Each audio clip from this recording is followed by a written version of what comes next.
Hello and welcome to the Majlis, the podcast by Radio Free Europe, Radio Liberty, focusing on Central Asia. I'm Mohammed Tahir, your host here in Washington, D.C. It's been 1 year since the unprecedented nationwide protest took place in Kazakhstan. That was in response to Kazakh authorities' efforts to make a reform in land ownership, which, if adopted, would allow foreigners to lease land for an extended period. Authorities thought it will bring badly needed hard currency, but people thought this eventually will lead to a marginalization of Kazakhs. At the end, the confrontation led the authorities to bow down in favor of the public demand. This was an unprecedented development in an unlikely geography. 1 year on since then, what happened to those protests and protesters, to those issues? And more importantly, what changes did this development bring to the country at large and the system? On today's Majlis, we aim to look back and discuss the legacy of that unprecedented action. To discuss the subject, I am joined by, from Washington, Reid Standish, a journalist who covers Central Asia for the Foreign Policy. From Prague, Bruce Pannier, who is the editor of Radio Free Europe, Radio Liberty's Central Asia blog called Kishlak Owazi. From Kazakhstan, we are joined by Aygarim Tolukhanova, the Kazakhstan reporter for the Convoy Bulletin. Ladies and gentlemen, welcome to the Majlis. Thank you. Thank you. Thank you. Very nice to have you. With this, Aygarim, let's start with you. How the first anniversary of those protests remembered in Kazakhstan? For some reason, I remember April 24th to be one of the main dates in that mass upheaval. Was there any activity to mark those events? As far as I know, there wasn't much activity because basically from this year, I think that people become a bit quiet. They know that they can be arrested for saying something critical, even on social media.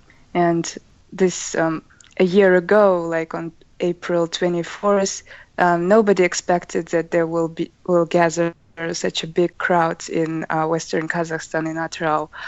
And it was a shock both for authorities and the people, like not in Western Kazakhstan, but in other parts of Kazakhstan.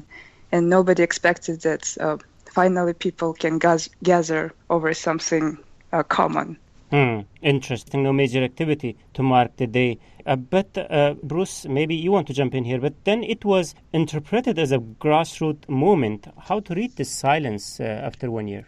Well, as Aygarim pointed out, the authorities have been pretty clear, going back to right after the May 21st repeat protest, that they weren't going to stand for people to come out and hold unsanctioned rallies. They implemented a number of measures to crack down on people using social networks to spread the message of protests. There are trials still going on of some of those people, and some of those people many people were detained, some of them were jailed for their part in it.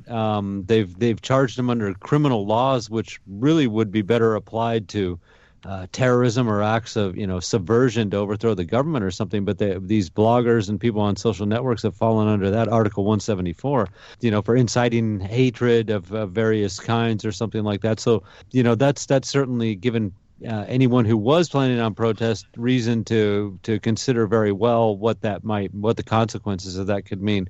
On the other hand, we also are, at least another facet of this is we have to remember that last year when the protests did start, Kazakhstan was going through a severe economic upheavals that were caused by the devaluation of the national currency, the tenge. Since then, in the year since April 24th last year, the tenge has stabilized and somewhat strengthened, largely due to oil going the same route as having stabilized and actually increased somewhat in value. So there's less anxiety, I think, on the part of the people. The land issue was one of the sparks for the protest, but there were many other issues that were dumped into this too, and most of them had to do with the economic situation in Kazakhstan. I will come back on this to Aygarim, to you, but first, Reid. So, from your point of view, did this mass protest led to any meaningful development or any change in general in Kazakhstan? I mean, I don't know how much we can call it meaningful change, but I would say it's very interesting to me because, I mean, as we sort of touched on, right, these protests, I mean, they were about land issues, but I mean, they became this catch-all for a lot of other anxieties and sort of frustrations that people have with the government and the country. And I think for the Kazakh government and for a lot of officials, I think that the way that this went down, and it was a big wake-up call for them and very surprising. If you remember when this was going on, there was, the government tried to use state media a lot to communicate with its own people, and to see how, ineffective that was, I think was quite surprising for a lot of officials. I think also this sort of revealed some interesting fault lines within the country that maybe were not fully apparent to everyone. The strand of this kind of what do you want to call it, like economic populism or sort of nativism that, even Kazakhstan is not immune to. A big part of the fear over this land issue is because the idea that this land would be rented out to the Chinese government or to Chinese settlers, and that Kazakhs would be the ones who are to lose at this. And it kind of exposed a vein of anti-Chinese sentiment in the country, which I think was also something that is a little alarming for the government moving forward as it creates stronger ties with Beijing. But yeah, I think that the government, they didn't realize what kind of problems they really had, especially with the kind of, disdain towards issues of corruption. Daily life for a lot of people is still broken roads and, corruption at the grassroots. So I think we've seen, there were some levels in dealing with this. They put a moratorium on the ban of land sale to foreigners, but, people haven't really listened to that. I think that they don't really take the government at their word. And we have seen, the devolution of powers that happened later under the constitutional amendments that happened this spring. But, we're still not really seeing a lot here. You said, Rit, interestingly, that this was a wake-up call for Kazakh authorities. Now that they know the nature of the problem that people are facing with, so did they do anything about that? Do anything. They put the moratorium on land, which I think is something. That's one thing. I think I would see, what we saw this spring in terms of the constitutional amendments, which I think were a large part were cosmetic, but I do see those connected to this in a way. I think there are partly influenced by, the death of Karimov in Uzbekistan, which highlighted to a lot of people, especially in the government, of, the risks of succession in the country. But I don't think it's a coincidence that, they tried to enact some of these changes that, the idea that people will have more of a voice in government, whether they actually do or not is another question. But at least there has been some movement on this. I don't know if you remember, they did try to enact these, I don't know what you would call them, these pseudo kind of councils where they were trying to get public input into different reforms and things like that to kind of show that people did have at least some kind of say in their government. And, I wouldn't say that they're really democratic kind of changes. But I think there has been at least some movement, or at least trying to create the appearance of movement that, there's not a reason. People don't need to go out into the streets to express their frustrations anymore. That's the message that they're trying to send. Interesting. I agree, as Reed said, as it was reported then when the protests were taking place, or the follow-up of that, the mass upheaval started with a single agenda that was a protest against the land reform, but it quickly, it turned into a platform where people would express anger on many larger issues. Let's recall what were some of those issues concretely, then we will discuss that. I would say people discussed corruption and probably that political environment, fake elections and all of this stuff that before they didn't pay attention to, or they didn't discuss. But with this land movement, people became more open and more willing to discuss this with other fellows. But as we all saw, the government started to detain those who were protesting in the streets, for example, or on social media. And now it's getting to the point where, again, silence and etc. Bruce, what you can add in this context, like land reform was an issue which brought people to the streets, but again, people were also talking about many other issues in which you alluded to earlier. Can you recall some of those issues concretely? What were they other than this land reform thing? Well, there was a problem with housing, for instance. Many people had, this is more connected to the devaluation of the tenge, but it certainly raised the level tension, anxiety that you know, in the lead up to these protests, a lot of people had taken out loans from banks, and they'd taken out, you know, fairly large sums that were based on the dollar. And so all of a sudden the houses or other expensive property they bought, vehicles, things like that, they weren't able to pay it back, and the government didn't have a plan to try to bail them out. And so there was a lot of problems with people. You know, they were losing their houses, they were losing things that they'd counted on, because Kazakhstan was developing something of a middle class. People had become accustomed to life generally getting better, and themselves generally becoming a little bit richer, you know, not rich, but certainly a little bit better off financially. And all of a sudden that got pulled out from under their feet. And so there was a lot of problems around that.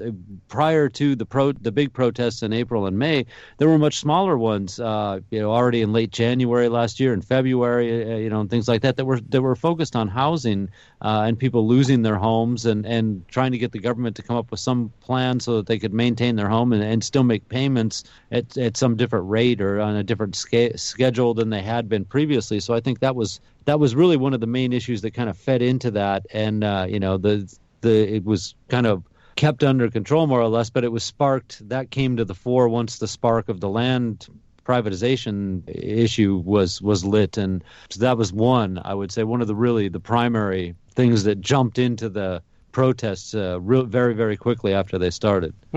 Those demands, except the land reform, generally ignored, as you guys are talking about. So what happened to people's anger? Yes, authorities repressed them, arrested many people, but people knew that they will be arrested. But what about the anger? It went away? Is this for me? Yeah. You know, I don't think that it entirely went away. But again, I would get back to the point that, you know, things, when the protests started out, things had gotten bad, and they were getting gradually worse. And that is no longer the case.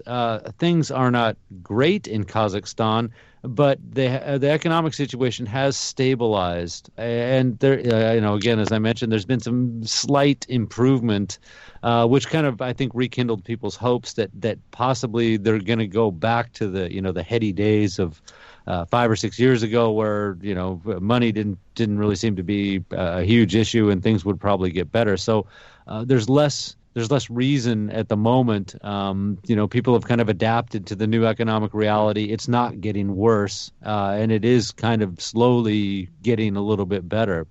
So that's one of the big changes right now. You know, and again, just the fact that everyone saw the authorities' response to the Kazakh government authorities' credit, they did not resort to strong-arm tactics. I mean, they really tried during these protests to not get involved with clashes with the protesters, remembering what happened in Zhanaozen, you know, in 2011. They didn't want a repeat of that. So, you know, while there were mass detentions, there weren't reports of clashes between police and protesters. And I think that also helped them this year, that, you know, there wasn't that nasty violence, you know, that was to be associated with last year's protests. So there wasn't quite as much reason for people to be angry this year over what had happened last year, except for obviously the people that were detained, the ones that were jailed, the ones that are still being held or on trial.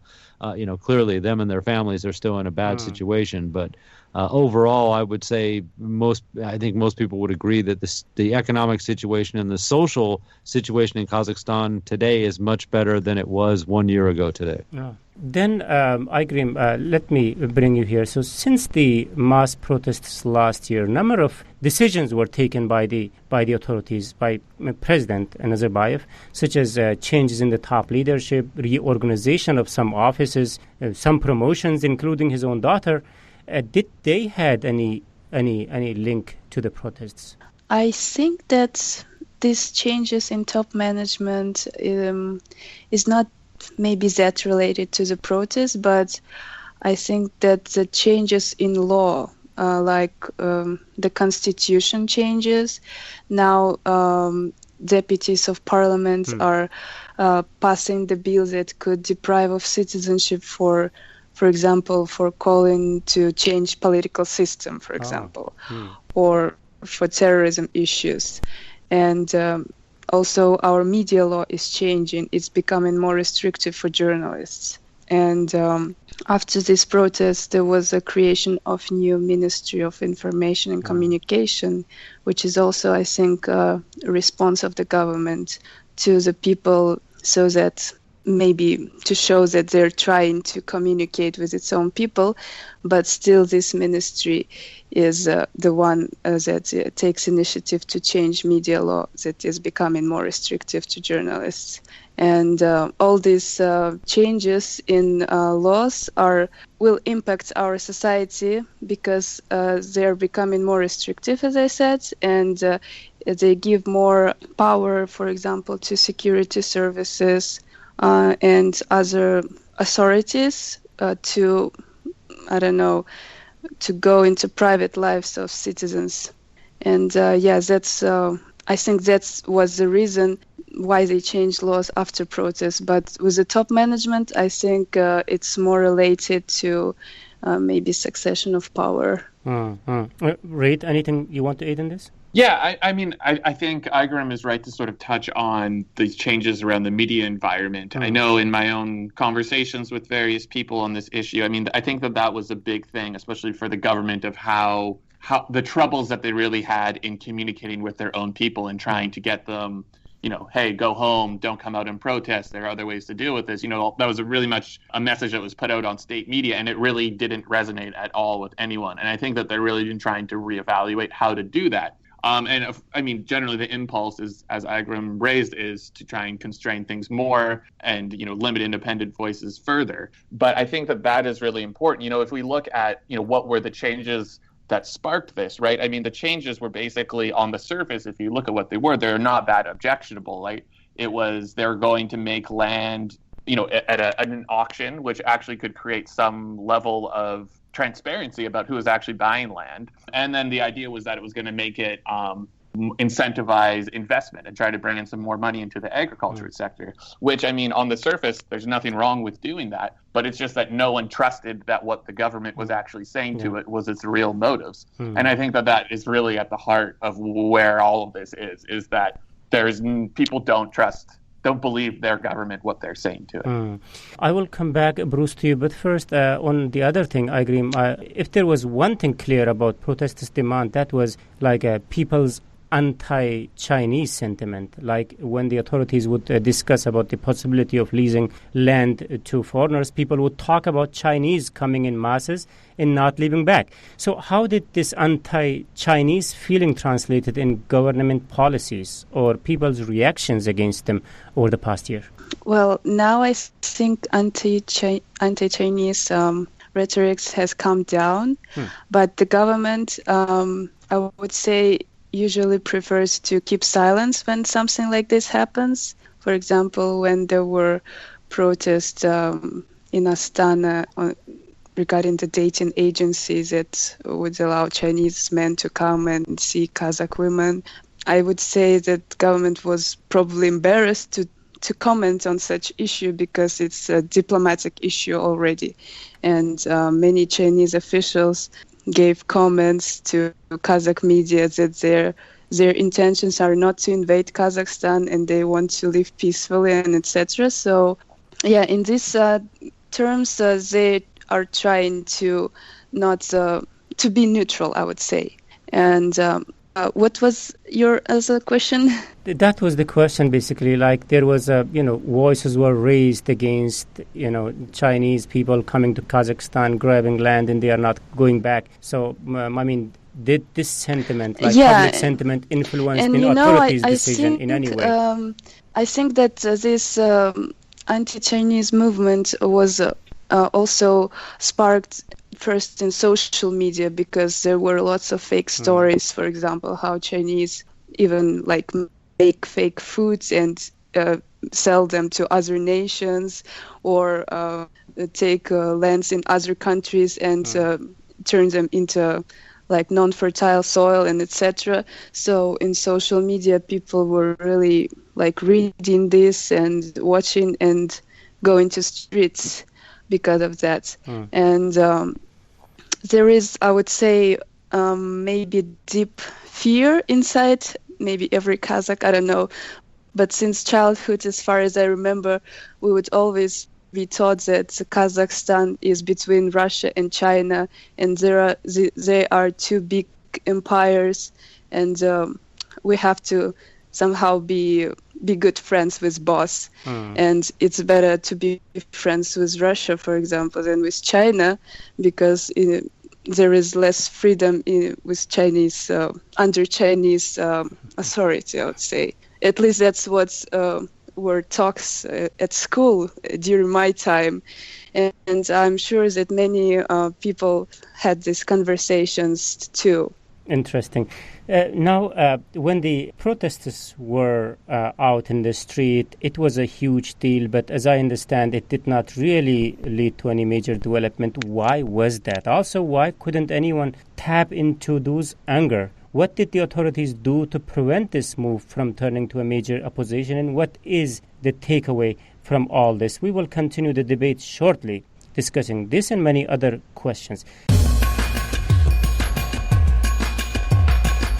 Hey everyone, before we get into the second part of the show, just a quick reminder that if you really like the Majlis podcast, there's a real chance that you will also like my other radio show that's called Gandhara Podcast.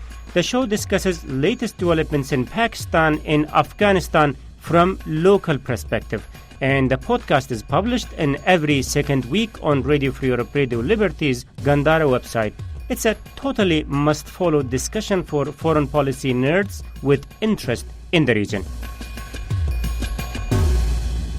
Welcome back, ladies and gentlemen. So first, let me recap the debate that today we are discussing the implications or lack of that following the last year's mass land reform protest in Kazakhstan. I'm joined by Reed Standish, foreign policy journalist focusing on Central Asia, Bruce Pannier, editor of Radio Free Europe Radio Liberty's Central Asia blog called Kishlak Owazi, and Igrim Tulipanova, the Kazakhstan correspondent for the Convoy Bulletin. I'm Mohammed Tahir, host of the Majlis here in Washington, D.C.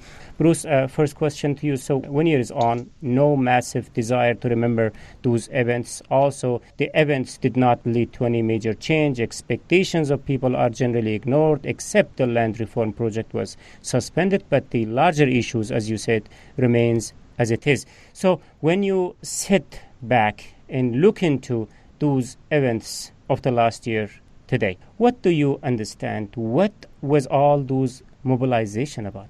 Well, I mean, obviously there was a number of problems there that people just hadn't voiced. A lot of concerns, fears, and this was a chance for them to let everything out, in pretty much in just a very short space of time. Since then, I would say one of the reasons, if we're talking about why we haven't seen any of this, there's a couple of reasons why we haven't seen this continue since then. One is that the opposition was neutralized years ago. So it was hard to find a leader or a group that could have harnessed this and carried it forward. But the protests themselves, of course, that was probably the biggest protest. Certainly the one in May was probably the biggest protest that has ever happened in Kazakhstan in its 25 years of independence. That spooked the authorities, and rightfully so. And they have made more of an effort to at least publicly talk about some of these issues and make guarantees to people that they are working on these kind of problems and various issues. So they've really gone out of their way. I don't see evidence of a lot of progress on the ground, but they have stepped up efforts to try to communicate a message to people that we are aware of your concerns and we are trying to do something about it. And which means there is no need to protest at all anymore because we hear you. And we're trying to do something about it. And at the same time, too, they've offered up some of them, I suppose you'd have to call them political sacrifices. I mean, some of these people who clearly were corrupt, and I'm talking about the former economics minister, Bishimbayev, for instance. I mean, there's been people like that were arrested and then charged with, for incredible financial crimes and stuff. And that also helps, with the people, too, where they see that some of the big guys at the top are actually, being taken down for stealing money from the people. So that calms things down a little bit too. So there's it's not that the problems have gone away. I would say most of them are probably just about as bad as they were. But at least the government is offering public assurances that they will deal with these issues, and they do hear the people, and they're trying to make things better. And like I said, to some extent, some of this stuff has gotten a little bit better. Maybe not so much because of the Kazakh government's efforts as the bulk of revenues for Kazakhstan's budget come from oil sales, and since the price of oil has gone up a little bit since what it was. Or from what it was a year ago, with no signs that it's going to have such a precipitous fall like it did. I think that the comfort zone among the people is expanding a little bit in Kazakhstan now. Would you agree with Bruce, what he just said, that people are a little bit calmed down? There were some promises, which was helpful.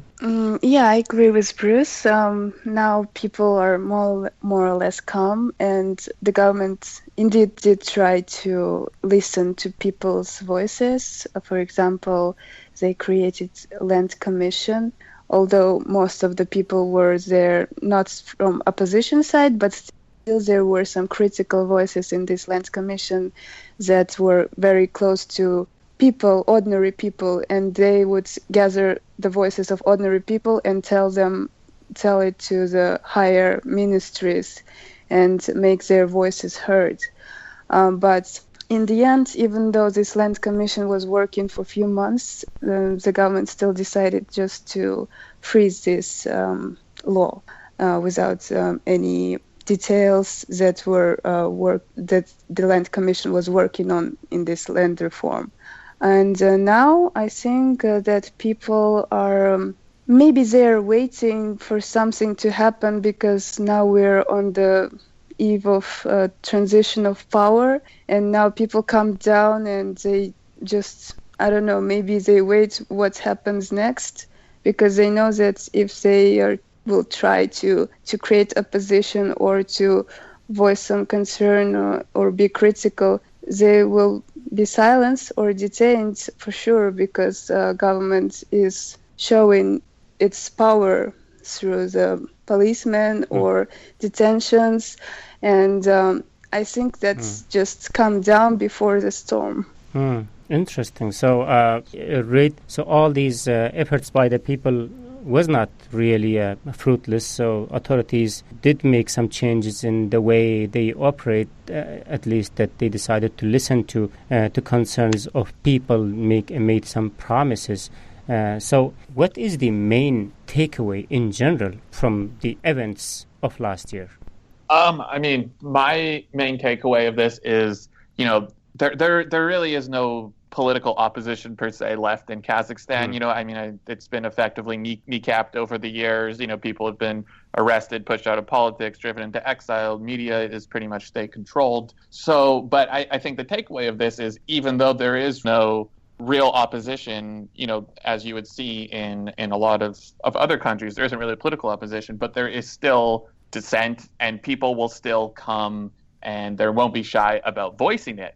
That's not going to be so much centered itself on these political issues. These weren't protests for more democratic rights per se, or at least on the surface. I mean, if you roll them back and peel them back a bit more, you could say, people wanted more of a voice. They wanted more representation in these things. So I think it's interesting, to see that even, 25 years of post-Soviet independence, that, this sort of, this push for a voice from the people is not gone, even in a country that's authoritarian like Kazakhstan. Unfortunately, we also have to conclude our discussion. Bruce, is there anything we haven't discussed yet? The only thing I would add is that although things are calm and stuff, we've hit all around this during the discussion, but there is a power in the Kazakh people, and I think that the government hadn't seen that before, and it was something that they won't forget in the very near future. So any changes that the Kazakh government made, they're gonna try to figure in what the popular reaction is going to be a lot more closely than they had previously, where a lot of times I don't think they really paid a whole lot of attention and sometimes maybe even ignored what the people might say about this, but that's no longer possible. I think that was one of the lessons the authorities learned, was that they really do have to take the people's opinion into consideration, or at least how they will react to certain moves and changes within the government structure, the way the society is governed, that kind of stuff. Okay, last point, Igrim. If the land reform thing comes to the agenda tomorrow, how you anticipate the reaction by the people? I think if there won't be leaders like the ones that are jailed now, Max Bokayev and Talgat Ayan, probably people will not pay much attention to these land reforms. But it depends. As I mentioned, nobody expected that these land reforms would gather so many people that would be so concerned with the fate of their land and the future of land in Kazakhstan. So you never know which law would, spark this protest mood. And with land reforms, if they will stay the same as they are now, I'm sure like many people who were very concerned with the land issue would come out to the streets again and voice their concerns. But if the government will change the law like people want it, then I think everything will be okay. Bruce, the proposal, it is just temporarily suspended. It's discussion yet to take place on that, right? Yeah, I mean, they basically just kicked the can down the road. Now Nazarbayev put a moratorium on it until after his current term ends, so it's not really coming up, or at least it can't come into effect until after 2020. I think they even said it might be like 2022 or something before they try to enact it. But they basically just postponed the whole thing in the hopes that they could just push this issue aside. They're really going to have to come to terms with what kind of foreign ownership or leasing or whatever that they're going to have to implement. I mean, there's two sides to this. The people in Kazakhstan, one, they don't want to see foreigners come in and claim all this land, even though, as Reed suggested, there's very good reasons why it makes sense to let someone at least lease the land and use agricultural land to grow something instead of just leaving it there empty. It would help Kazakhstan. It would help a lot, and help a lot of people actually, if they could export this extra grain, fruit, whatever probably grain. On the other hand, the people don't want to see the rich people in Kazakhstan buy up all the land either. So the government's going to have to figure that out too. The people are very aware of the relatively small group of people who have a lot of money in Kazakhstan and are the only ones who are really in any financial position to actually buy this land up or even lease it. And that would also aggravate the situation too, if they see that the same people who have been getting rich for years and years are the only ones that can access this land that's all of a sudden up for sale. So the government, they gave themselves a few years to consider how they're going to rework this legislation or these ideas so that they can give it more popular appeal and at the same time take out some of the worries and concerns, legitimate worries and concerns that people have about who will be the ones to actually acquire this land, whether long-term or on a rental basis. Okay, thank you very much. Bruce Pannier, the editor of Radio Free Europe, Radio Liberty's Central Asia blog called Qishloq Avazi. Reed Standish. Reed, you are heading to Kazakhstan soon. Thank you very much for today that you were able to join us. And also, thank you. Also, thank you, Igrim Tolikanova, Kazakhstan correspondent for the Convoy Bulletin, for the insightful comments today. Thank you. Thank you. And this is it from me, Mohammed Tahir, host of the Majlis here in Washington, D.C. Until next week, bye-bye.